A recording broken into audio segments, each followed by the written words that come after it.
Even before they were born, Jacob and Esau struggled in the womb. They were destined, it seemed, to be eternal adversaries. Not only were they different in character and appearance, they also had different places in their parents' affections. Listen to the verse. The boys grew up, and Esau became a skillful hunter, a man of the open country, while Jacob was an Ishtam, a quiet man staying among the tents. Isaac, who had a taste for wild game, loved Esau, but Rebekah loved Jacob. We know why Rebekah loved Jacob. Before the twins were born, the pains Rebekah felt were so great, Vatelech lidrosh et Hashem, she went to inquire of the Lord, and this is what she was told. Shnei goyim bevitnech, there are 2 nations in your womb. 2 peoples from within you will separate. One people will be stronger than the other, and the older will serve the younger. It seemed as if God was saying that the younger would prevail and carry forward the burden of history. So it was the younger, Jacob, whom Rebekah loved. But why in that case did Isaac love Esau? Didn't he know about Rebekah's oracle? Hadn't she told him about it? Besides, didn't he know that Esau was wild and impetuous? Can we really take literally the proposition that Isaac loved Esau kitzayid befiv because he had a taste for wild game, as if his affection were determined by his stomach, by the fact that his elder son brought him food that he loved? Surely not, when the very future of the covenant was at stake. The classic answer, given by Rashi, listens closely to the literal text. Esau says the Torah knew how to trap kitzayid yodea tzayid. Isaac loved him because kitzayid befiv, because there was entrapment in his mouth. Now listen to how Rashi reads this. First of all, ish yodea tzayid. Esau knew how to trap, says Rashi. He knew how to trap and deceive his father with his mouth. He would ask him, "Father, how should one tithe salt and straw?" Consequently, his father believed him to be strict in observing the commands. Note how Rashi reads this. Ish yodea tzayid, he knew how to trap not animals, but his father. Kitzayid befiv, because there was entrapment in Esau's mouth.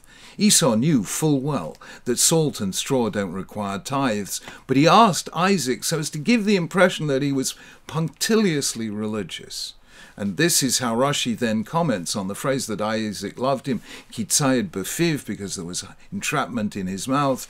The midrashic explanation, says Rashi, is that there was entrapment in the mouth of Esau, who trapped his father and deceived him by his words.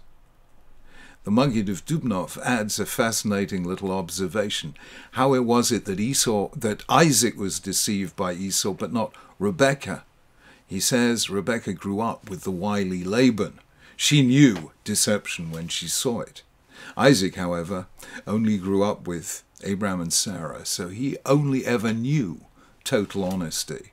It was a bit, if you excuse the comparison, like what Bertrand Russell said about the incredibly honest philosopher G.E. Moore, that he only ever heard G.E. Moore once tell a lie, and that was when he said, "Moore, have you ever told a lie?" And Moore said, "Yes." So the classic answer is that Isaac loved Esau because he simply didn't know who or what Esau was. But there is another possible answer, the reverse, that Isaac loved Esau precisely because he did know who and what Esau was. In the early 20th century, someone brought to the great Rabbi Abraham Isaac Kook, Rav Kook, the first Ashkenazi chief rabbi of pre-state Israel, the following dilemma. This was a man who'd given his son a good Jewish education, and his son had always kept the commandments at home. But now the son had drifted away from Judaism. He no longer kept the commandments. He didn't even identify as a Jew.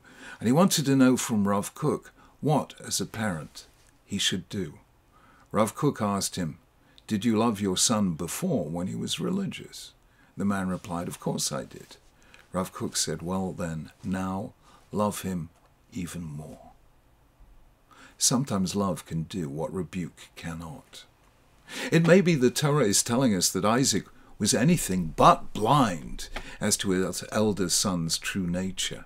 But if you have two children, one well-behaved, the other one liable to turn out badly, to whom should you devote greater attention? With whom should you spend more time? It may be that Isaac loved Esau not blindly, but with open eyes, knowing that there would be times when his elder son would give him grief, but knowing too that the moral responsibility of parenthood demands that we do not despair of or disown a wayward son. Did Isaac's love have an effect on Esau? Well, yes and no. It is clear there was a special bond of connection between Esau and Isaac. This was recognized by the sages. Rabbi Shimon ben Gamliel said, "No man ever honored his father as much as I honored my father, but I discovered that Esau honored his father even more." Rabbi Shimon derives this from the fact that usually people serve their parents wearing ordinary clothes while they reserve their best clothes for going out. Esau, however, had kept his bigdei chamudot, his best clothes, in readiness to serve his father the food that he'd gone out to hunt. And that's why, while he was away, Jacob was able to wear them while Esau was still out hunting. So he saved his very best clothes to honor his father. And we find much later in the Torah that God forbids the Israelites to wage war against Esau's descendants. He tells Moses, "Give the people these orders. You're about to pass through the territory of your brothers, the descendants of Esau, who live in Seir. They will be afraid of you, but be very careful. Don't provoke them to war. For I will not give you any of their land, not even enough to put your foot on. I have given Esau the hill country of Seir as his own." And later still, Moses commands the Israelites, "Lo teta'ev Edomi, do not abhor an Edomite, that is, a descendant of Esau, ki achichahu, because he is your brother." And the sages understood both of these provisions as an enduring reward to Esau for the way he fulfilled that one great command to honor his father.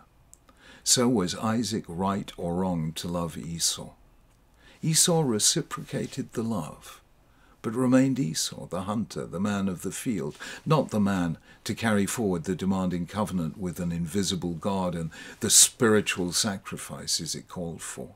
Not all children follow the path of their parents.